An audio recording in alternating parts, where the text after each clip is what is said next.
अक्सर लोग हॉस्पिटल तो जाते हैं, लेकिन हॉस्पिटल में जो केमिकल का यूज होता है दवाइयों में और मशीनों में, उस केमिकल बनाने वाली कंपनी में इन्वेस्ट नहीं करते, जबकि ये कंपनी इसी कोर बिजनेस से जबरदस्त कमाई कर रही है। फिर चाहे वो एमआरआई स्कैन हो, सिटी स्कैन हो, इसमें जो डॉक्टर केमिकल का यूज करता है उसके पीछे एक इंडियन कंपनी है और 90% लोगों को इस कंपनी का नाम तक नहीं पता है। ये कंपनी स्पॉटलाइट से तो बहुत दूर है, लेकिन इसका बिजनेस बहुत ही ज्यादा पावरफुल है। देखिए, फार्मा इंडस्ट्री में दो तरह की कंपनीज होती हैं, एक वो जो मेडिसिन बनाती है और एक वो जो मेडिसिन के पीछे का साइंस बनाती है, और ये कंपनी इसी दूसरी कैटेगरी में काम करती है। ये कंपनी वो स्पेशलिटी केमिकल्स बनाती है जो एमआरआई स्कैन और क्रिटिकल मेडिसिन में यूज होती है। मतलब ये डायरेक्ट कंज्यूमर ब्रांड नहीं है, लेकिन इस इंडस्ट्री का ये बैकबोन है। तो स्वागत है आपका 100 डेज 100 हिडन स्टॉक्स की सीरीज में, day 8 blue jet health care. तो आइए चलते हैं कंप्यूटर की स्क्रीन पर और इस कंपनी के बारे में डिटेल में समझते हैं। तो देखिए, कंपनी की शुरुआत 1968 में हुई थी। पहले इसका नाम था जेट केमिकल्स, लेकिन अब इसका नाम है ब्लू जेट हेल्थ केयर। ये एक फार्मास्यूटिकल और हेल्थ केयर इंग्रेडिएंट्स बनाने वाली कंपनी है जो मतलब स्पेशलिटी केमिकल्स बनाती है, जो एमआरआई स्कैन और जो क्रिटिकल इलनेस की दवाइयां होती है उसमें इसका यूज होता है। अब इनका प्रोडक्ट पोर्टफोलियो देखें तो ये कॉन्ट्रास्ट मीडिया इंटरमीडिएट से 67.7% का रेवेन्यू जनरेट किए थे FY24 में।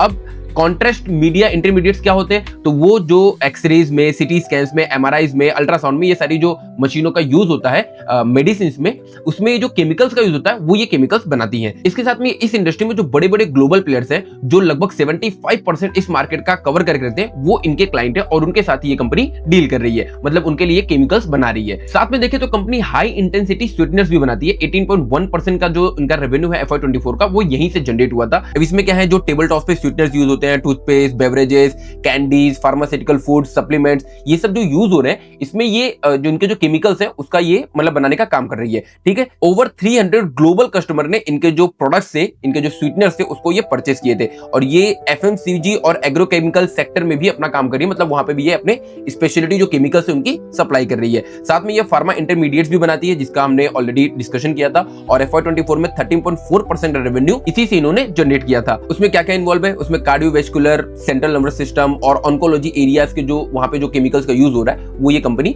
बना रही है। अब इनकी मैन्युफैक्चरिंग फैसिलिटी देखें तो 3 इनकी मैन्युफैक्चरिंग फैसिलिटी है, एक शहाद में यूनिट 1, एक अंबरनाथ में यूनिट 2 और एक महाद में यूनिट 3। साथ में इनका जो यूनिट 2 यूनिट 3 है उसको ये एक्सपांशन भी कर रहे हैं और लगभग ये कंप्लीट भी हो चुका है। ठीक है, अब ये अपनी 4th साइट भी स्टार्ट कर रहे हैं, जो एक्सपेक्टेशन है कि FY25 से चालू हो जाएगी, मतलब ऑलरेडी वो चालू हो चुकी है। अब इनके क्लाइंट के बारे में देखें तो इनके पास लार्जेस्ट ग्लोबल मैन्युफैक्चरर जो है, जो मेडिसिन बनाते हैं, वो इनके क्लाइंट है। मतलब जो ऑल ओवर मार्केट में 75% मार्केट ऑलरेडी कैप्चर कर रखे हैं, वो इनके केमिकल्स लेते हैं, मतलब इनके वो क्लाइंट है। इसमें देखिए कौन कौन से हैं, तो GE हेल्थ केयर है, गर्बेट ग्रुप है, बारको इमेजिंग है, हाई इंटेंसिटी स्वेटनर्स जो वो लेते हैं, साथ में कोलगेट भी है जो इनसे केमिकल्स लेता है अपने टूथपेस्ट वगैरह को बनाने में। कंपनी लगातार अपना एक्सपांशन कर रही है। इनके पास 3 यूनिट ऑलरेडी थे और चौथा यूनिट उन्होंने स्टार्ट कर दिया, और कंपनी अपनी कैपेसिटी लगातार बढ़ा रही है ताकि ये और भी जो बड़े बड़े ग्लोबल कस्टमर्स हैं उसमें उनके लिए ये केमिकल्स उनको सप्लाई कर सके, उनको पहुंचा सके। ठीक है,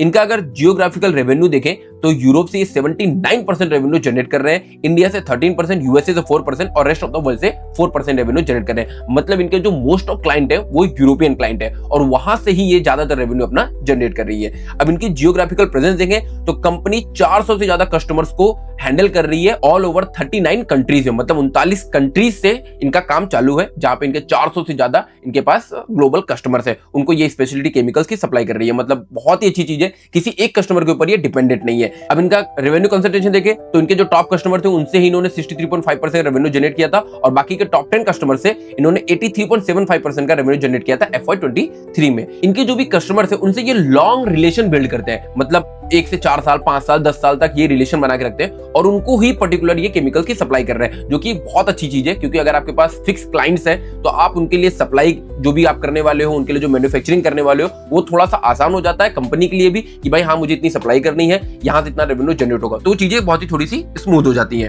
ठीक है, अब देखिए कंपनी ने रिन्यूएबल एनर्जी में भी इन्वेस्ट किया हुआ है। इन्होंने एक विंड मिल प्रोजेक्ट है जिसकी कैपेसिटी 3.3 मेगावाट की है, उसमें भी इन्वेस्ट किया हुआ है, जो कंपनी के फ्यूचर के लिए काफी अच्छी चीज है। साथ में कंपनी R&D पे भी काफी ज्यादा पैसा खर्चा कर रही है, जिससे ये नए नए केमिकल्स की खोज कर सके और जो एक्जिस्टिंग केमिकल्स है जिसका ज्यादा यूज नहीं हो पा रहा है उसको ये रिप्लेस कर सके, जिससे इनकी डिमांड बढ़ती रहे, साथ में नए नए प्रोडक्ट्स मार्केट में आते रहे और इनका रेवेन्यू भी अच्छा खासा जनरेट होता रहे। क्योंकि नए नए कस्टमर की डिमांड होती है कि भाई कुछ नया लाइए, जिससे क्या हो कि उनका जो कॉस्ट है वो थोड़ी सी कम हो, सामने जो कस्टमर है उनको और ज्यादा बेटर रिजल्ट मिले, तो इसके लिए कंपनी लगातार अपना R&D पे पैसा खर्चा कर रही है। अब देखिए कंपनी के हम लोग फंडामेंटल्स भी देख लेते हैं, जिससे थोड़ी पिक्चर और ज्यादा क्लियर हो जाएगी। तो कंपनी का जो मार्केट कैप है वो 7334 करोड़ का है, करंट मार्केट प्राइस 423 के आसपास चल रही है। हाई इन्होंने 1028 का लगाया है और लो जो चल रहा है वो 325 का है, तो मतलब कंपनी अपनी लो के आसपास ही ट्रेड कर रही है। स्टॉक का पी जो 25 का है, जबकि इंडस्ट्री के पे 29.9 का है, मतलब स्टॉक अभी भी अंडर वैल्यूड है। इनका जो ROC है वो 39.8% और ROE जो है वो 30.2% का है, जो काफी ज्यादा इंप्रेसिव है। इसमें डेट टू इक्विटी देखकर 0.02 है, मतलब कंपनी ऑलमोस्ट डेट फ्री है। टोटल डेट देखें अगर तो 20.6 करोड़ का है, तो इतनी बड़ी कंपनी के लिए 20.6 करोड़ उतना डेट मायने नहीं रखता है। इनका एबिटा देखें तो 17 का है और ओपीएम मार्जिन 34.4% का, मतलब 100 रुपए के रेवेन्यू में 34.4 रुपीज इनका प्रॉफिट है। प्रॉफिट ग्रोथ 25.1% और सेल्स ग्रोथ 20.6%, जो काफी ज्यादा इंप्रेसिव है। प्राइस टू अर्निंग 25 का है, जो ये भी काफी ज्यादा अच्छा है। अब इसमें देखें तो प्रमोटर्स की होल्डिंग 79.8% की और प्रमोटर्स ने अपने कोई भी शेयर्स प्लेज नहीं किए, जो एक स्ट्रॉन्ग साइन है कि प्रमोटर्स इसके स्ट्रॉन्ग है। अब यहाँ पे थोड़ा इसके कॉन्स के बारे में देख लेते हो, तो इसके कॉन्स बिल्कुल यहाँ पे दिख भी नहीं रहे। और यहाँ पे प्रॉस देखे तो कंपनी डेट फ्री है, कंपनी ने अच्छा क्वार्टर दिया था। ROE और ROC जो इसका ट्रैक रिकॉर्ड काफी अच्छा रहा है लास्ट 3 इयर्स का। अब यहाँ पे शेयर होल्डिंग पैटर्न्स के बारे में भी देख लेते हैं। तो शेयर होल्डिंग पैटर्न में देखें तो कंपनी में प्रमोटर्स दिसंबर 23 से 86% अपनी होल्डिंग बना के रखे थे और सितंबर 25 तक इन्होंने अपनी होल्डिंग थोड़ी सी डिक्रीज की है, मतलब लगभग 7% से अपनी होल्डिंग डिक्रीज की है और वो अभी कंसिस्टेंट बना के रखा है इन्होंने पिछले 2 सालों से। साथ में FIs ने पहले तो इसमें अपनी होल्डिंग इनकी ज्यादा थी, FIs की 2.93% थी, लेकिन धीरे धीरे उन्होंने मतलब ये घटाते बढ़ाते रहे और अभी रिसेंटली इन्होंने अपने कुछ शेयर्स सेल किए हुए हैं, 1.14 से 0.89% पे है। वहीं DIs ने भी कुछ इसमें होल्डिंग अपनी डिक्रीज की है, 4.65% से 4.51% है, लेटेस्ट क्वार्टर का ये दिखा रहा है। और पब्लिक देखे तो पब्लिक ने थोड़ी सी अपनी इसमें होल्डिंग इंक्रीज की है। तो ओवरऑल कंपनी अच्छी नजर आ रही है, चाहे इसका रेवेन्यू देखे, चाहे कंपनी के मॉडल देखे, चाहे इनका बिजनेस मॉडल देखे, चाहे इनका नीच देखे, कंपनी ओवरऑल अच्छी नजर आ रही है। और ये एक ऐसा बिजनेस है जिसमें सब लोग जल्दी एंट्री नहीं ले सकते। तो ओवरऑल ये कंपनी मेनली स्पेशलिटी केमिकल्स बनाती है, जो एक बहुत ही नीच सेगमेंट है और इस सेगमेंट में एंट्री लेना काफी ज्यादा मुश्किल है, क्योंकि इसमें हाई टेक्नोलॉजी चाहिए और स्ट्रिक्ट अप्रूवल चाहिए। अगर स्ट्रिक्ट अप्रूवल नहीं मिले तो आप दवाइयों के लिए जो केमिकल्स बना रहे हैं उसको आप सप्लाई नहीं कर सकते। अब इनके जो क्लाइंट है वो ग्लोबल फार्मा जाइंट है। हमने पहले डिस्कस किया था कि वर्ल्ड का जो ये मार्केट है उसमें 75% मार्केट को इनके जो क्लाइंट्स है वो कंट्रोल करते हैं। तो इसमें कंपनी को बहुत ज्यादा बेनिफिट होगा और इनका मोस्ट ऑफ जो हिस्सा है, जो हमने देखा था लगभग 69% रेवेन्यू इनका एक्सपोर्ट से ही आता है। तो ये कंपनी के लिए थोड़ी सी अच्छी चीज भी है। तो अगर सबको कंक्लूड करें तो ये कोई हाइप वाला स्टॉक नहीं है, लेकिन ये साइलेंटली आपके पैसे को कंपाउंड कर सकता है। तो आपको इस कंपनी के बारे में क्या लगता है कमेंट करके जरूर बताना और कल का डे 9 मिस ना हो जाए, इसलिए चैनल को सब्सक्राइब जरूर करना। अब अगर आपको वीडियो पसंद आई हो तो लाइक करना और अपने फ्रेंड के साथ शेयर करना।